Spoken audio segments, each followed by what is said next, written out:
प्रज्ञान चौधरी, मैं head of the department हूँ, history department, बीजे college Badauni.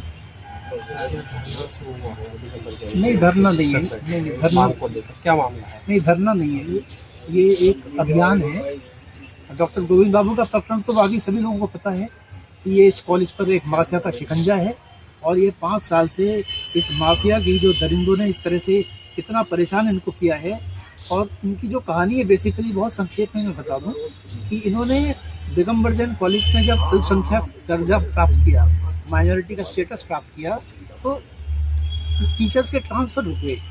Digambar Jain college एक सामान्य कॉलेज होता था, सबके ट्रांसफर होते थे। अब जब माइनॉरिटी में आ गया तो ट्रांसफर रुक गए।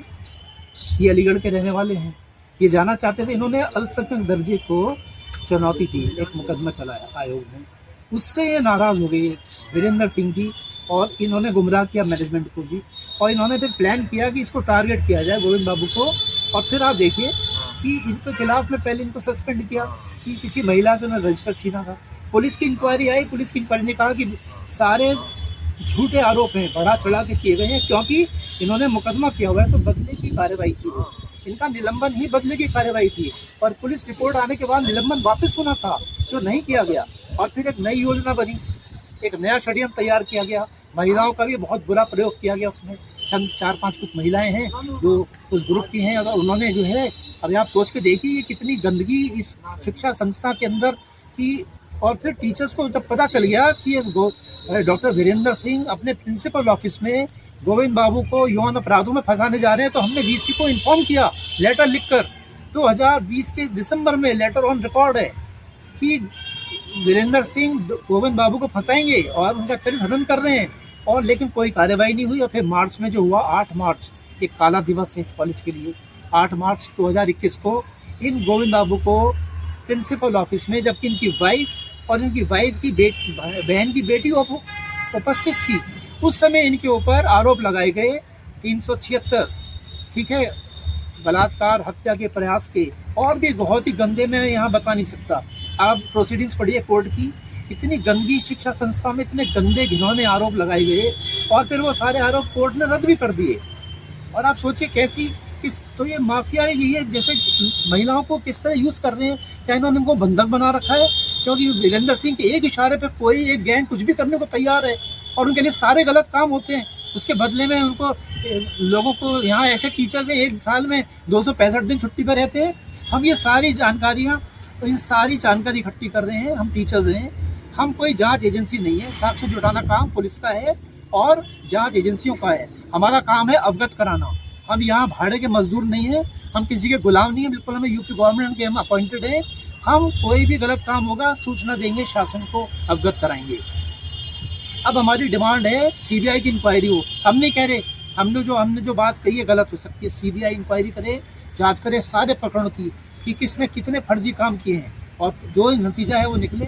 और इस तरह से आप आदमी को मार रहे हैं, 5 साल हो गए, वेतन नहीं दिया। सुप्रीम कोर्ट ऑर्डर के बिल्कुल क्लियर आदेश हैं कि एक मर्डर कॉन्विक्ट, जिस आदमी को फांसी की सजा लगने जा रही हो, उसे भी जीवन निर्वाह भत्ता दिया जाता है, सब्सिस्टेंस अलाउंस दिया जाता है। क्योंकि आदमी नहीं मरता, उसके साथ उसकी फैमिली भी मरती है, वाइफ है, 2 बच्चे हैं, जीवन निर्वाह भत्ता नहीं दिया। तो आप सोचो कि कितनी ज्यादा शत्रुता है। और गोविंद बाबू क्योंकि एससी है, देखिए ये दलित वर्ग से आते हैं, कोई और दबंग जाति से ही आते हैं तो किसी की हिम्मत नहीं होती। तो आप सोचो कि आदमी को घेर लिया। अलीगढ़ के वीरेंद्र सिंह सोचते हैं मैं बागपत हूँ, ये बाहर के आदमी को मैं दबा लूंगा। ऐसा नहीं होगा, ऐसा नहीं होगा। 5 साल के बाद आज हम लोग ये एक मुट्ठी अनाज, ये इसलिए अभियान हमने शुरू किया है कि शुरू में 2 साल 3 साल इनको जेल में रखा गया, कोई आरोप सिद्ध नहीं हुआ, कोई सजा इनकी नहीं हुई। सिर्फ एक अंडर ट्रायल के रूप में एक प्रोफेसर 3 साल तक बंद रहा, और उसके बाद फिर टीचर्स ने छुड़ाया। इन्होंने नहीं, वीरेंद्र सिंह ने 4 झूठे आरोप और गढ़ दिए इनके ऊपर, जिससे इनकी बेल ना हो जाए। हाई कोर्ट में आपको पता है कि बेल होगी तो 4 केस में बेल हुई तब ये बाहर आए। और उसके लिए हमारी जो मूटा है, जो मेरठ यूनिवर्सिटी टीचर्स एसोसिएशन है, उसके पदाधिकारियों ने और इसके अलावा बाकी टीचर्स ने मदद करी, 4-5 लाख रुपए जुटाए तब जाकर। लेकिन कब तक करेंगे? आखिर हमारे भी सामर्थ्य में नहीं है। आदमी को तनख्वाह मिलनी, तो अब हम स्टूडेंट्स की शरण में जा रहे हैं। अब हम छात्राओं से अनाज ले रहे हैं कि हम मरने नहीं देंगे। ये लोग इनको जान से मारना चाहते हैं, वीरेंद्र सिंह और मैनेजमेंट और जो भी है, ये इसको जान से मारना चाहते हैं। और हम इनको मरने नहीं देंगे, हमारा ये संकल्प है, ठीक है। और अभी ये अभियान चला है, ये अभियान केवल ज्वाइनिंग का नहीं है कि यहाँ कोई समझौता करने आ जाए कि ज्वाइन करा देंगे, नहीं, हम इस जड़ से खत्म करेंगे इस माफियागिरी को जो यहाँ चल रही है वीरेंद्र सिंह की।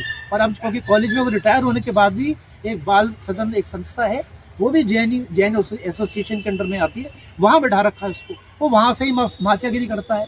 हर 10 मिनट में प्रिंसिपल भी उनसे पूछते हैं, प्रिंसिपल भी लीगल बैठा रखे हैं, सब उसी ग्रुप के बैठे सब। अब मैं बता रहा हूँ कि इतनी सारी चीज़ें हैं, हम ये सारी अब हमने शासन को इन्फॉर्म कर दिया है, हमने गृह मंत्रालय और पुलिस महानिदेशक को सूचना भेज दी है, और अब हम ये पूरा हम छोड़ेंगे नहीं ये अभियान। हमारी नौकरी हम चाहे नौकरी करें, अब हम बता रहे हैं कि अब जो हद हो गई, सारी हदों से पार हो गया, अब हम पूरी सीबीआई की जांच करा के छोड़ेंगे और इनको न्याय मिलना चाहिए। और कारण ये है केवल गोविंद बाबू नहीं, गोविंद बाबू की पुनरावृत्ति ना हो किसी शैक्षणिक संस्था में, ऐसे ये हमारा उद्देश्य है। Thank you.